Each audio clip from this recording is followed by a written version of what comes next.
I want to talk about the three ways that you can start a dialogue with your potential guests or even with your neighbors before Sunday. Meaning, if someone feels the need for something spiritual, like I'm spiritually hungry, or I'm tired of this abuse, I'm tired of this addiction, I need to figure out why I was made. What is my purpose here? Is there something greater? There's got to be something more than this. The weight of life is too heavy. Who do I lean on? Because the person I married left me, and that was my crutch. That was the person I leaned on. Who do I go to now? Your church needs to be there. If they feel that need, they're going to do three things. They're going to do one of three things, or they might do all three. They are going to think of who they know already. If they can't think of anyone or they don't know anyone, they're going to ask their friends and family or just check their network. Who do you know? Now, increasingly, more and more these days, people skip number 2 and they go directly to number 3. They ask Google. Or if they're Gen Z, they go to TikTok. Right? We talked about this in my mentor group yesterday. And so the question is your church available in all three of those avenues? Have you already made yourself known to this person so when they feel that need for something deeper, they know this church has my back. This church said they would help me. This church says they have the answers, or at least would guide me to the answers. If they don't know anyone and they ask their friends and family or check their network, will their friends and family know your church exists? Hey, you know what? I know this church. Actually, I keep seeing their messages. They're talking just about that. Or when you go to Google or any kind of search engine, is your church showing up when someone says, I need divorce counseling, or I need divorce help, or I need financial, I'm about to be evicted, or I need to know how old, not how old the earth is, but like I need to know how to better manage my finances, right? And if your church is offering some kind of services like that, some educational opportunities for that, your church should be showing up. Your divorce or marriage, relationship, whatever sermon series or education stuff should show up when people are finding you. Now, once they find you, what I don't want you to do is to tell them, come see us in 3 days, 12 hours, 7 minutes. Look at this great countdown and you can watch us live, or click here to plan a visit. And when they're like, well, what does it look like if I come on Sunday? And they just get a form to fill out asking for their information. I don't even know if I'm going to go, and you're already asking me for my name, phone number, address, and number of kids. Weird. Instead, what if we offered an opportunity to get to know them and see how we could serve them, and if it makes sense, tell them about Jesus on a Wednesday night? That's not on campus. This is a better example. Monday night, right? Monday at 3 a.m. So the three ways, let me share with you finally, the three, I'm going to get off my soapbox. Some of y'all may think it's a high horse. I've been accused of that, of being a know-it-all, and I don't know it all. But let me share with you the three ways that you can start a dialogue with your guests before Sunday. Meaning, if they find you online, they can actually start to form that relationship with you and build trust with you before they step foot in the building. My favorite one is email. And you're like, Justin, they're going to email us and we're going to start a conversation. It's a little bit more than that.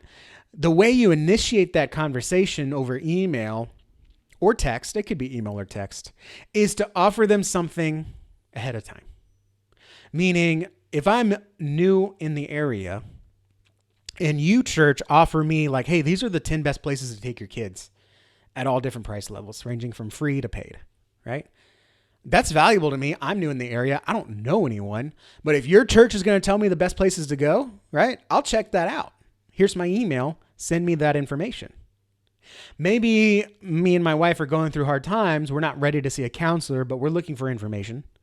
Your church is there to say, hey, do you know that your marriage actually, everything wrong in your marriage has actually been addressed in the Bible? I'm just giving an example here. Made it up. Here's what the Bible says about marriage and divorce and how to handle the tough times. Tell me where to text it. Cool. Bam. Now that you've given me something, by the way, it's almost like a visitor gift or a guest gift, right? Someone comes to your church, you give them a bag, it has some pens, coffee mug, maybe some candy for the kids and information about the church. You can do that online. A lot of people will call it a lead magnet. chapter of a book. Pastor, if you've written something, you can use a chapter of your book that addresses a spiritual need. But you can give that to them in exchange for their email. And then from there, automatically follow up with them to introduce your church, get to know them, and try to start a dialogue. Okay. Now, nothing's going to work every time, but this has a really good opportunity to open that door. Meaning, if I'm new in the neighborhood and I go to your church and I'm like, hey, this is the 10 best places to take your kids for free, right? Okay, perfect. Yeah, send me that email. Okay, so now you're in my inbox. Email 1, which sends immediately, is like, hey, here's your guide, right? And it doesn't have to be fancy. It could just be a document that's like, hey, these are the places. Here's where they're located. Here's when they're open. Here's what we like. And maybe here's a quick tip, right? If you go to Incredible Pizza, which is a place near us, go at 2 p.m. That's when the fresh pizza comes out and very few people are there. I don't know. There's a weird tip, right? There's something like, oh yeah, these guys have insider knowledge. This isn't just a scheme, right? But it doesn't end there. So many churches would end the conversation there. What if you sent an email the next day? Hey, did you read this? What did you think about it? Is there something missing that maybe you've already found? By the way, my name is Pastor John. I take my kids to these places. Maybe we'll run into each other someday. If there's anything else you're looking for, local dentists, local restaurants, local doctors, local plumbers, and whatever it is, let me know, right? We've got a congregation of 100 people of all different walks of life. Or maybe I've got a good recommendation for you, right? Again, you're providing value. You're meeting a need. Now you can send another email. It's like, hey, by the way, since we're already talking, I wouldn't write it like that specifically, but the idea is, hey, since we're already talking, again, I said, my name is Pastor Joe. Is there anything I can pray for you about? Right? And again, you're just opening that door, just like giving someone a guest gift is not going to guarantee their return, but you're opening that door to say, hey, we've thought about you. Or we are thinking about you. So let's talk if you're open, right? You're just opening that door. There are multiple follow-up emails or texts that you could send. All right. People will tell you texts have a better open rate. Go to text. However, text is more likely to be marked as spam because you're going to get through and you're going to annoy them much faster than you would email. So I'm not saying either one's better. I personally like email better. Some people don't. It just this is why you need a prescription, like I talked about on the Pocket Pulpit podcast. You need a prescription for what your church can do, not just a vitamin. Take one and hope it works. All right. So that's kind of like communicating over email or text. We're like, hey, we're going to provide you something. And by the way, since we're here, why don't we go ahead and discuss this? And it's not, again, it's better than knocking on someone's door. Hey, can we bother you? Now that we've bothered you, come over here before we can help you. No, it's like, hey, here's where you are right now in your inbox. Here's that guide. Here's that chapter. Here's that article. Here's that whatever. And by the way, since we're here, I'm not asking you to go anywhere. Just tell me if we can pray for you. Tell me how we can help you. Is there anything else you need regarding this subject? The second thing that I like to do is web chat. Okay. This is basically like texting, but inside of a website. You've been to a website before. Probably when you are on the site and a little bubble pops up in the bottom right corner, maybe the bottom left corner, it says, how can we help you? You open it up and you can type a message, usually to customer support, sometimes to a sales representative. What if someone visited your church website and instead of having to find what they need, a little bubble popped up and said, hey, we're here to answer any questions you have. And I'm not talking about a bubble that pops up and says, hey, what can we show you? Kids ministry, plan a visit, donations. I'm not talking about that. I'm literally talking about a blank bubble that just says, hey, have any questions? Is there anything we can do for you? Let me know. And it allows them to send you a message, anything ranging from, hey, I've got kids. What do you got going on this summer that I can drop them off at because I need a break? It could be, hey, we're looking at visiting this Sunday. My grandma's in a wheelchair. Can she get into your building? I have a special needs kid. Are you prepared to help them on Sunday morning? It could even be, hey, I'm thinking about hurting myself. That blank bubble has a lot of power. Now, there's nothing wrong with using a chat bot or something like Birdseed, which I really enjoy, where you show a video maybe in that bubble, say, hey, we're glad you're here. Take a look around. If you have any questions, put it down below. Here's some pre-filled options for you. There's nothing wrong with that. It depends on the context of your availability and what you want people to do. It is more transactional, but as long as you leave that open spot of, is there some question that you have that's not here? we'll answer it for you, right? And what makes it so powerful is I'm not talking about a chat bot that you see people where it's like they put in a keyword and it spits out a response, and they put another keyword and it spits out. I'm talking about you actually have an in-person dialogue with this person. You're literally texting each other. The only difference is you're using your phone or you're using your computer and they're using your website. I've seen this happen. A fellow agency owner doing something similar said someone actually like heard the gospel message and accepted Christ in the text chat. Like, that's crazy, right? I've seen it where someone like literally was going to hurt themselves, and through the text chat reached out. Actually, it's through a DM, but reached out and said, "Hey, I need help." Right? So being available like that, again, you're opening the door for people to engage because it's right now. I think a lot of times churches are like, we have a contact form. First of all, if I fill out that contact form, if you have a contact form on your website, you need to tell me how long it's going to take you to get back to me. I don't want to fill out a contact form and be waiting a week for something that I need tomorrow. If you say it's going to take us 48 hours to get back to you and I need it tomorrow, I'm not going to waste my time filling out the contact form, and I'm not going to waste your time filling it out either. So whatever your contact form says, it's like, hey, fill this out. We'll get back to you within this amount of time. But even that is not fast enough. You can say, we'll get back to you in 1 hour. People aren't going to fill out that contact form. But if I see a web chat, I'm going to put that on there. And Pastor, we now have the capability to ding your phone when someone, within business hours or whatever hours you set, to ding your phone when someone fills out that web chat, and you can answer it directly. We now have that capability. We now even have the capability, if someone asks a question, you can respond to it in the browser where they are right now with a video.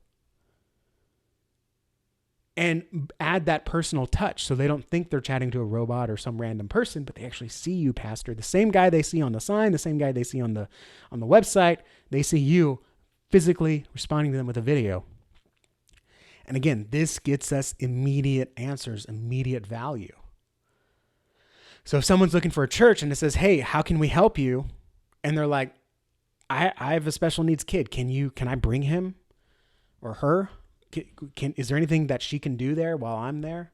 Or I'm having a fight with my wife. I'm seriously ticked off. She kicked me out of the house. I don't have anywhere to go. Like, I need help. You can meet that need. Again, if you were to meet that person at the grocery store and he's like, hey, I'm buying Hot Pockets here because I only got $5 in my wallet. Can you help me out? And you're like, come do Sunday morning service and hear our new sermon series. You wouldn't say that. You'd talk to the guy. What's going on? Tell me, man. Let's talk it over while we grocery shop. I don't know. My spiritual gift is benevolence, kind of, or just being that way, right? So like everything to me always comes down to how can I help you? What can I buy for you? I hate it. I wish it wasn't that way, but that's how I relate a lot of my stories. And I apologize if that just doesn't communicate to you. The third way, which I kind of got ahead of myself, but the third way that you can meet needs immediately is by advertising, but using that advertising to open up a dialogue. Meaning you're not just blasting out church on Sunday. VBS is coming. Are you new? Check out this church. I'm talking about advertising like I'm on Facebook or I'm on Instagram.